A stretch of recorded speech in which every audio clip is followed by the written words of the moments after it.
really interesting. I don't know if you remember. I remember. I don't know if you remember. The election was over a month ago. So let's say 6, 7, 8 weeks ago, maybe 9 weeks ago.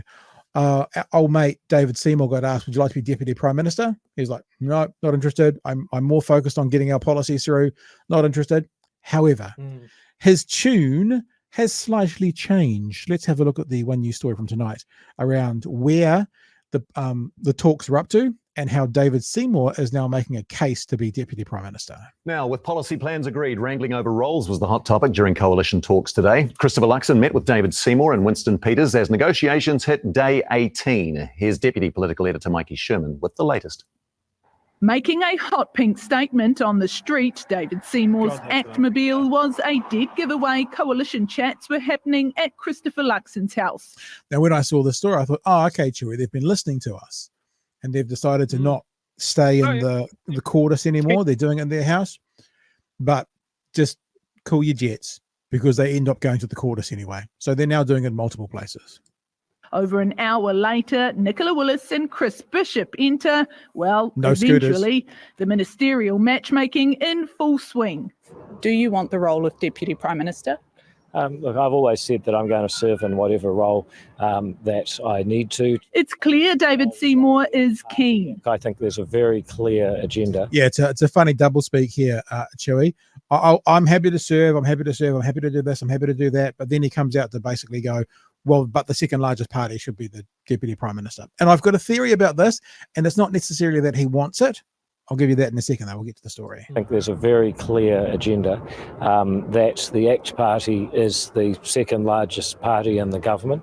And therefore, if there's a second role in the government, that should go to the second. If there's a second role in the government, what the fuck does that mean? Like, I mean, if they decided to have a Deputy Prime Minister, I mean, you know, if that's something that was happening, what are you talking about? Party. But I appreciate there's lots of positioning and lots of conjecture around those roles and those positions. That's actually not what it's about. Not what National's about, at least, with the first hint Nicola Willis may be out of the running. There's a lot of talk about it, but it's a ceremonial role to actually fill in for when I'm incapacitated, away, or not in the house. One news. I did think when he said that, Joey, I wonder how he can be incapacitated.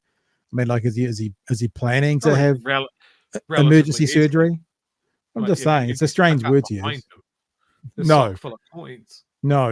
We're not going to say that. No. That got you kicked off Twitter last time for things like that. We're not going to do that again. It understands by this afternoon, National had put its plans for ministerial positions to both ACT and New Zealand First. Peters, are you happy with the ministerial position? Are you having a great day, Mikey? Are you having a great day? Mikey, are you having a great day? I'm having a great day. What about wonderful. you? Are you the... I'm so pleased for you guys. Are you the next Deputy Prime Minister? Hey, have a great day. Let's go. Goodbye, Deputy Prime Minister. Proportionality, how important is that for you when it comes to ministerial allocations? Look, I think proportionality is important to... He's got a way of standing, eh? You know, there was all this talk about when Obama was in, how politicians started doing this, if you can see in the camera. They don't point. They use their thumb on their thing. They do this because it's a very American thing. Because it's a way of being able to kind of use your hands without doing aggression. And I don't know what it's like. It is like he's a robot. Like, look where his hands are. It's like, this is where a human would put their hands. Ricky Bobby from Talladega Nights. I don't know what to do with my hands. Now, proportionality obviously and simply means, as everybody knows, you know, if ACT has 15% of the percentage of the cabinet or of the government, they should get 15% of the seats, the cabinet seats. I don't think that's ever worked quite that way before. And it was interesting to hear, and we'll get to the end of the story, interesting to hear the news report say that Luxon sent out the ministerial propositions to ACT and to New Zealand First. Like, they've said, what about this? Rather than, I would have thought the three of them possibly in the room could have gone, we need to figure this out. Because, like, remember what we said about Nicola Willis, and they've said very clearly through this kind of month and a bit period is that, no, the only positions we know are the Prime Minister and also the Minister of Finance, talking about Nicola Willis. However, lots of people also think that Rimmer might want Minister of Finance. But then there's also that thing where we go, she made the promise about tax cuts that she would resign from being Minister of Finance if they can't do them. And if they now realize they can't do them, maybe she can't be that, because then that would be an embarrassing back down in about 12 months from now. Well, she also said she'd resign if I they think didn't resign get her the position. tax through. No, I think resign her Yeah. position So as in that's a Minister nice of little Finance. dodge. That's a nice little dodge of like, oh well, I promised I'd resign that position, and I'm not in that position. So go kick rocks. Yeah. All right. Let's see if he moves his hands in a more humanistic looking way after we let him play again. Democracy, it's important to the people. Every person out there, their vote counts the same, and so should their representation. So ACT with its 11 MPs wants more ministers than New Zealand First with 8 MPs. He probably got out and ate a lot of Weet-Bix this morning, I'd just say. Yeah. Being able to have a laugh, a positive sign, as it's confirmed all three parties will form a cosy coalition around the cabinet table. What I see is that people rise to the challenge and the responsibility, and I think we're going to actually work together very well. Working together and forming a government, now just a few steps away. All right, Mikey, just how many steps then? Are we any closer to forming a new government? Of course.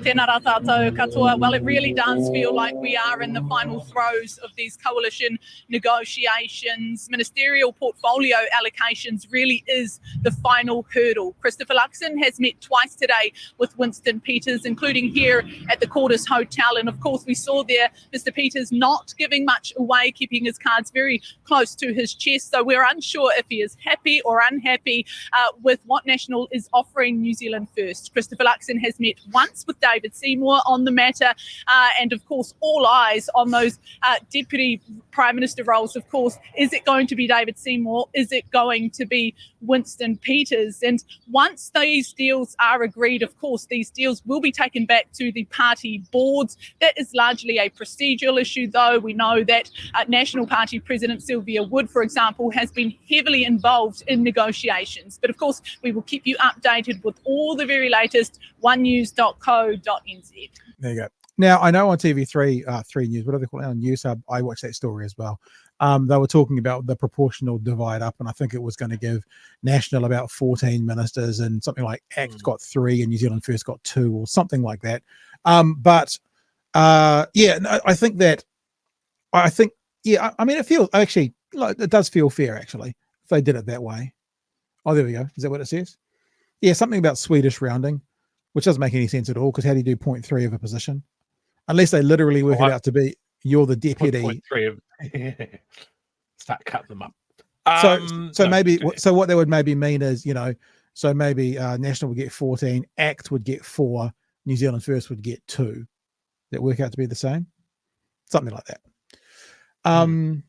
But anyway, remember, there's also ministerial, and then there's deputy ministerial and that kind of stuff as well. So even though there might be like 20 cabinet positions, there's probably 40 people needed, because someone will be a minister for that, but they'll be the under minister, the deputy minister for another portfolio. And maybe I don't know. I'm just wondering what we all think. I mean, there's some talk as well. Maybe it was the Amelia Wade story on 3, where they talked about maybe Thursday, but probably not tomorrow, maybe Thursday is what they were saying. But it seems like they've gone through all the policies, so that's done. That's what it feels like, and seems like what they're saying. And now really they've got to go to the boards, which apparently is a bit of a ceremonial gesture. Boards don't typically turn that down. And then I guess it's deciding ministerial positions, and then there'll be an announcement. So perhaps tomorrow, maybe Thursday, likely by Friday. What are your thoughts? I want to talk about deputy PMs. A couple of, like, Toh Hanade said something interesting today, as did Shane Tapo on Twitter. I'm going to have a look at both of those. But first of all, this part of the story. What are your thoughts, Joey? Oh, right. Sorry, I thought you were throwing to something there. I was just saying I can't wait to see the actual physical shape and makeup of the turd sandwich that we're going to have to nom down on. It's just like you think about those ministerial positions, like the state of the world at the moment. Who's going to be our foreign minister? The state of the economy, because of course it's terrible. Remember. The economy's fucked. It's just a horror story, left, right, and centre. So who's going to manage that? Who's going to fix that? And the ram raids, which apparently stopped on election day. Who's going to be our Minister of Justice? What sort of absolutely punishing policies are going to come out of our knockoff Matt Damon's mouth? You know, it's the shape of it. It's who are we going to see as the mouthpiece for a lot of these policies that are going to come forward, and who's going to be eating big old piles of humble pie when it turns out that, hey, what we spoke about is not going to happen. So remember we had that conversation with Bomber, and Bomber said his perspective was that they all have to be in cabinet. They all have to be in government, all three of them, because Winston Peters can't allow David Seymour to sit across the bench, because in any time the government wanted to get policy through, Winston would have to go to David and genuflect. But likely the other way around as well. David Seymour couldn't allow Winston Peters to sit across the bench, because anytime they wanted to get policy through, David Seymour will then have to go and genuflect to Winston Peters to get his vote. I wonder if it's a bit the same with the Deputy Prime Ministership. I wonder if Rimmer, rather than him wanting the Deputy PM, he actually just doesn't want Winston to have it. Like, his desire for Winston not to have the Deputy Prime Ministership is actually more highly rated in his character than him having the Deputy Prime Ministership, because it is the second most senior position in Parliament, in government. It is somewhat ceremonial, but also when the Prime Minister's not there, it is the acting Prime Minister of the country. It is something for the CV and something for the knighthood, if that's the way someone swings.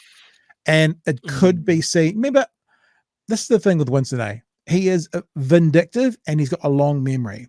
And I just don't know if David Seymour would be happy to see Winston be Deputy PM, maybe not even overtly do it, but to hold over his head until Winston dies. You know what I'm saying? Yeah. That I mean, I was the experience. Winston's been foreign minister before, correct? Yep. And he's also been deputy prime minister before. Yeah, twice. Yeah. So, I mean, part of me wants to go, the smart play for Luxon here is to make Winston your deputy prime minister.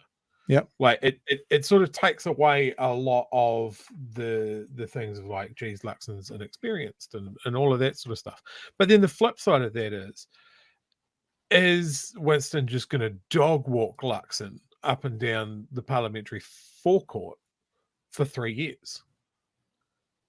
Is it better to keep him close, where you would hope that his experience would be like, I can't cause too much ruckus for the actual prime minister? Yeah. I think if I were Luxon, God forbid, that it would definitely be like, I've got to keep Winston close. I have to keep it. I've let him inside. I have to keep him inside. I have to keep him all the way inside.